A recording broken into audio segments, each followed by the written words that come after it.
오늘 아침을 여는 말씀은 에스라 6장 14절과 15절의 말씀입니다.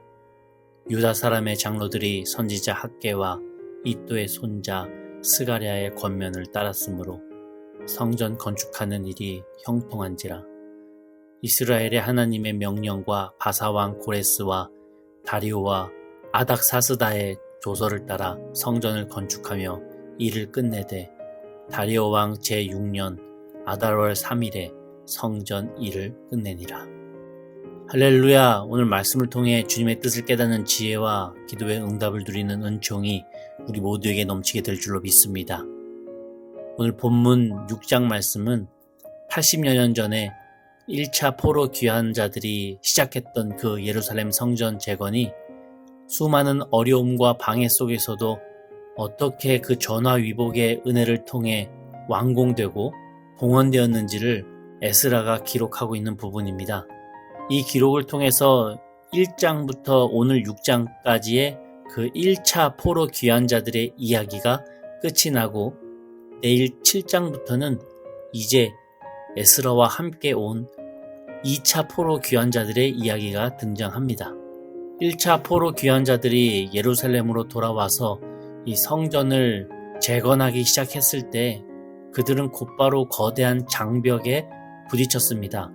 주변 이방 민족들의 그 강력한 방해와 위협이 끊이지 않았고 결국 성전 건축은 16년이 넘는 긴 시간 동안 중단될 수밖에 없었습니다. 한번 생각해 보십시오. 낯선 땅 바벨론에서의 포로 생활을 끝내고 수천 킬로미터를 걸어서 이 꿈에 그리던 고향 예루살렘으로 돌아온 백성들이었어요. 그들에게 성전 재건은 단순히 건물을 짓는 일만이 아니었습니다. 그것은 무너진 민족의 자존심을 회복하고 하나님과의 관계를 다시 세우는 신앙의 재건이었습니다. 이제야 비로소 하나님을 온전히 섬기고 예배할 수 있게 된다라고 하는 그 희망에 부풀어 있었던 거죠. 그런데 시작된 지 얼마 되지도 않아서 외부의 그 끊임없는 방해와 거짓 고발 그리고 왕의 명령으로 결국 공사가 중단됩니다.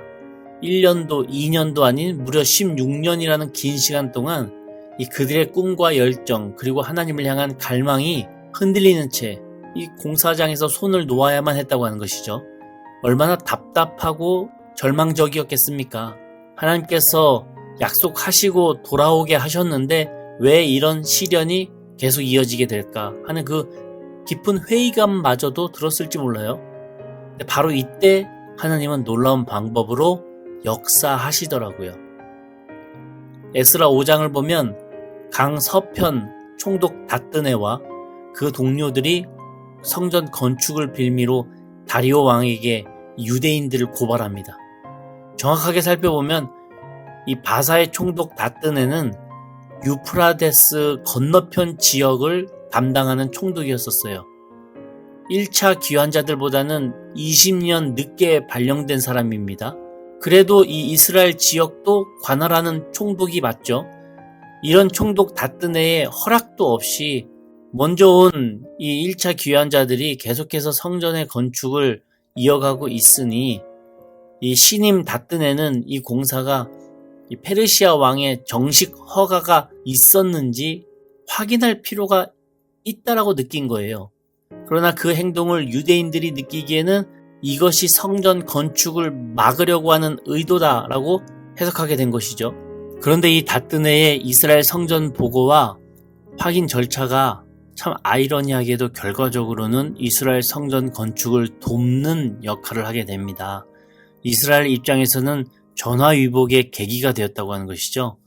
바사의 그 다리오 왕은 이 다뜨네 총독의 고발하는 내용을 듣고 과거 바사 제국의 창건자인 고레스 왕의 조서가 정말 있긴 있는 건지 한번 찾아보라고 명령합니다.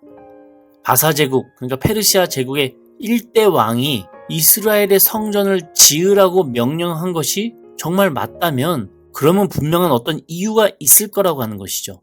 그래서 다리오 왕은 혹시 그 조서가 남아있는지 찾아보라고 얘기한 겁니다. 근데 놀랍게도 메데 지방 악메다 궁전에서 바사 초대왕 고레스 왕의 조서가 정말로 발견이 됩니다. 이 조서는 단순히 성전 건축을 허락하는 내용을 넘어서서 자세히 보니 건축 비용을 왕실 국고에서 지급하고 바벨론의 그 느부갓네살이 가져갔었던 이스라엘 성전의 기물까지 다 다시 돌려줘라 라고 하는 이 파격적인 내용까지도 기록되어져 있었던 거예요.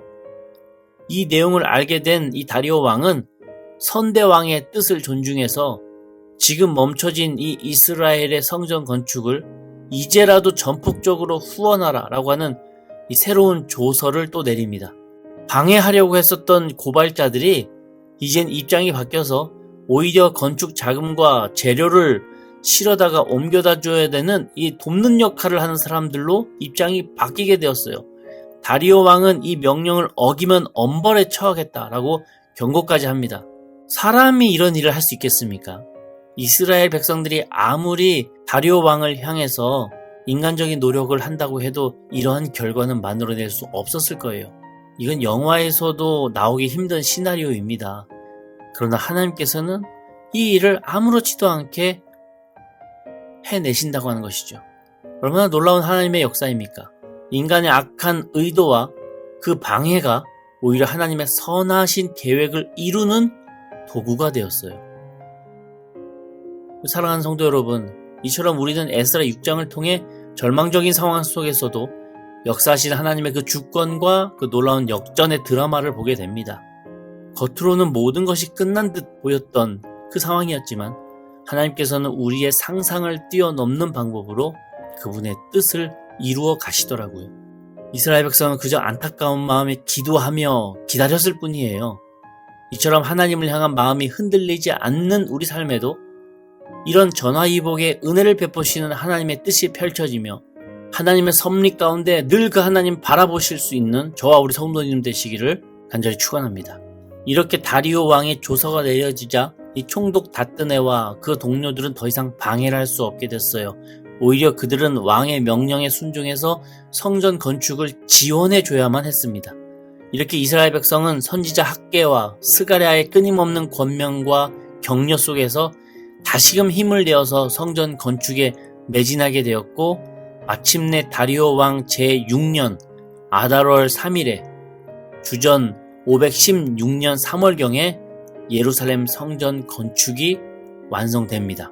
수십 년간의 방해와 중단에도 불구하고 하나님께서는 그 약속을 잊지 않으시고 역경 속에서도 결국 주님의 일을 이루시더라고요. 이방 왕의 마음을 감동시키시고 대적들의 고발을 오히려 사용하셔서 결국 성전이 완공되게 하신 겁니다.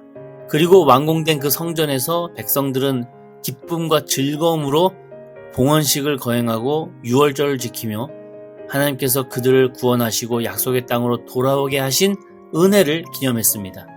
오늘이 에스라 6장의 이야기는 우리 삶에도 귀한 교훈을 줍니다. 우리도 살아가면서 수많은 방해와 위협, 또 예상치 못한 어려움들 만나죠. 때로는 우리를 반대하는 그 사람들의 심한 말과 거친 행동 때문에 좌절하고 낙심할 때도 있습니다. 마치 성전 건축을 방해하던 대적들처럼 우리를 넘어뜨리려는 그 세상의 도전이 있다고 하는 것이죠. 하지만 오늘 말씀을 통해 우리는 중요한 진리를 깨닫는데 하나님은 그 역경 속에서 일하시는 분이시며 전화위복의 하나님이라고 하는 것이죠. 우리가 이해할 수 없는 방식으로 일하시고 때로는 우리를 반대하는 그 사람들을 통해서 하나님의 선한 뜻을 퍼즐 맞추시듯 이루어 가십니다. 중요한 것은 우리가 그 상황 속에서 경거망동하지 않고 영적인 그 신실함으로 온전히 하나님 앞에 나는 서 있는가라고 하는 것이죠. 이스라엘의 성전 건축자들은 비록 방해를 받았지만 선지자들의 그 말씀에 순종하며 믿음으로 다시 일어섰고 포기하거나 좌절해서 낙담하지 않았거든요. 끝까지 기다리며 기도하는 그들의 신실함과 그 인내가 하나님의 때에 놀라운 역사를 이루는 통로가 되었습니다. 우리 삶도 마찬가지입니다. 인내 앞에 장사 없어요. 기다림만큼 무서운 무기도 없다고 하는 것이죠.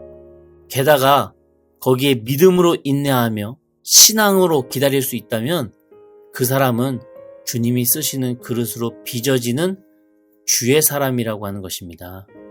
우리가 영적으로 흔들리지 않고 굳건히 설 때 우리의 어려움은 도리어 하나님의 영광을 드러내는 기회가 된다고 하는 것이죠.